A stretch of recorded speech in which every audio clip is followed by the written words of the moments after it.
Price Lord. இயேசுவின் நாமத்தினால் உங்களை யாவரும் வாழ்த்துக்கிறேன். நல்லா இருக்கீங்களா? இந்த நாளில் கூட இந்த மாதத்தின் கடைசி நாள் நம்ம வந்திருக்கிறோம்ல. நம்ம வேதத்தில் பார்க்கும்போது சங்கீதம் 103 அதிகாரத்தில் 2ஆம் வசனம் சொல்லுகிறது, என் ஆத்துமாவே கர்த்தரை ஸ்தோத்திரி, கர்த்தர் செய்த சகல உபகாரங்களை மறவாதே. ஆமென்.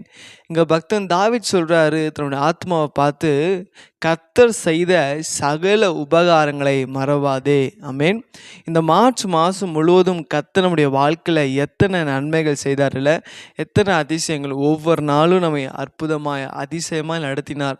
இந்த மார்ச் மாதம் வரும்போது நிறைய பேருக்கு நிறைய விதமான டென்ஷன் இல்லை. எக்ஸாம் ஃபீஸ் கட்டணும், ஆடி கட்டணும், இந்த மாதிரி ஸ்கூல் காரியங்களை பார்க்கணும், வட்டி கட்டணும், வீட்டு வாடகை கட்டணும். ஸோ இப்படிப்பட்டதான நிறைய காரியங்களாக இருக்கிறது. எப்படிப்பா அப்படின்னு நம்ம நினச்சோம். ஆனால் பாருங்கள், எவ்வளோ சீக்கிரம் ஏசப்பா இந்த மாதத்தை நம்ம தாண்டி வர ஏசப்பா என்ன பண்ணார், நம்ம கிருபை செய்தார் இல்லைங்களா?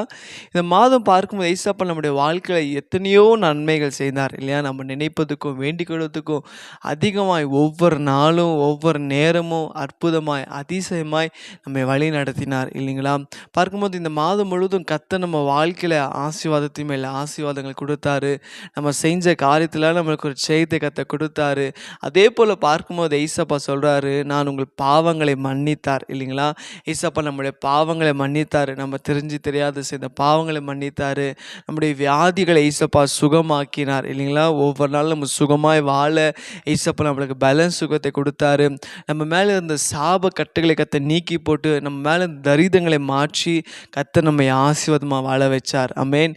ஆகையால் இந்த மாதம் முழுவதும் நம்ம போக்கிலும் வரைக்கிலும் கர்த்தர் நம்மை பாதுகாத்தார், நம்மளை பாதுகாத்தார், நம்முடைய பிள்ளைகளை பாதுகாத்தார், நம்முடைய குடும்பங்களை பாதுகாத்தார். நம்ம போக்கிலும் வரைக்கிலும் எந்த தீங்கு பொல்லாப்பு அணுகாதபடிக்கு ஏசப்பா நம்மளை பாதுகாத்தாரே. ஆகையால் இன்னைக்கு அவருக்கு நன்றி செலுத்த போகிறோம். ஆமென். இந்த காலை வேளையில் ஏசப்பா கிட்ட என்னோடு இணைந்து ஒரு நிமிஷம், ஆண்டவரே இந்த மாதம் முழுவதும் ஏசப்பா, ஆண்டவர் எப்படி நடக்கும் ஏசப்பா, எப்படி இருக்கும்னு நினச்சேன். ஆனால் இந்த மாதம் முழுவதும் எங்களை அற்புதமாய் அதிசயமாக எங்களை வழி நடத்தினீங்களே, உமக்கு நன்றி அப்பா அப்படின்னு சொல்லி ஏசப்பாக்கு நன்றி சொல்லாமா?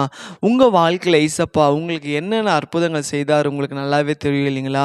இந்த இக்கட்டான பாதையில் எப்படி நான் தாண்டி வருவேன் அப்படின்னு நீங்கள் யோசித்துருக்கலாம். இந்த சூழ்நிலை எப்படி நான் இது மீண்டு வருவேன் நீங்கள் யோசித்துருக்கலாம்ல. ஆனாலும் அந்த இக்கட்டான பாதையில் கூட ஏசப்பா உங்கள் கூட இருந்து உங்கள் கரத்தை பிடிச்சி அவர் வழி நடத்தினார்ல. நம்ம தேவனுக்கு நன்றி செலுத்தணும். ஆமென். அதுதான் பக்தன் தாவீது சொல்கிறாரு, என் ஆத்துமாவே கர்த்தரை ஸ்தோத்திரி, அவர் செய்த சகல உபகாரங்களை மறவாதே. ஆமென். அவர் செய்த இந்த மாதம் முழுவதும் சகல நன்மைகளுக்காக, உபகாரங்களுக்காக, அதிசயங்களுக்காக அவருக்கு நன்றி சொல்லாமா? எல்லா கண்களை மூடி, ஆண்டவரே இந்த மாதம் ஆண்டவரே நீ செய்த ஒவ்வொரு நன்மைகளுக்காக, உபகாரங்களுக்காக ஏசப்பா, ஏசப்பா எங்கள் வாழ்க்கையில் கொடுத்த ஆசீர்வாதங்களுக்காக நன்றி அப்பா. ஆண்டவரே ஒவ்வொரு நாளும் இந்த மாதம் முழுவதும் எங்களை அதிசயமாக அற்புதமாக ஏசப்பா வழி நடத்தினீங்களே, அதற்காக நன்றி அப்பா. நாங்கள் நினைப்பதுக்கும் வேண்டிக் கொள்வதுக்கும் அதிகமான காரியங்கள் எங்கள் வாழ்க்கையில் செய்து இந்த மாதம் முழுவதும் நீ செய்த சகல உபகாரங்களுக்காக உமக்கு நாங்கள் மனதார நன்றி செலுத்துகிறோம் ஏசப்பா. என்னையும் என் பிள்ளைகளை என் குடும்பங்களை நான் செய்த வந்த எல்லா காரியத்தை நீங்கள் பாதுகாத்து கொண்டு எங்களுக்கு ஏசப்பா ஒரு பெரிய ஜெயத்தை கொடுத்தீங்களே, உமக்கு கொடான கொடி நன்றி அப்பா. இயேசுவின் நாமத்தில் ஜெபிக்கிறேன் நல்ல பிதாவே. ஆமென். ஆமென். God bless you.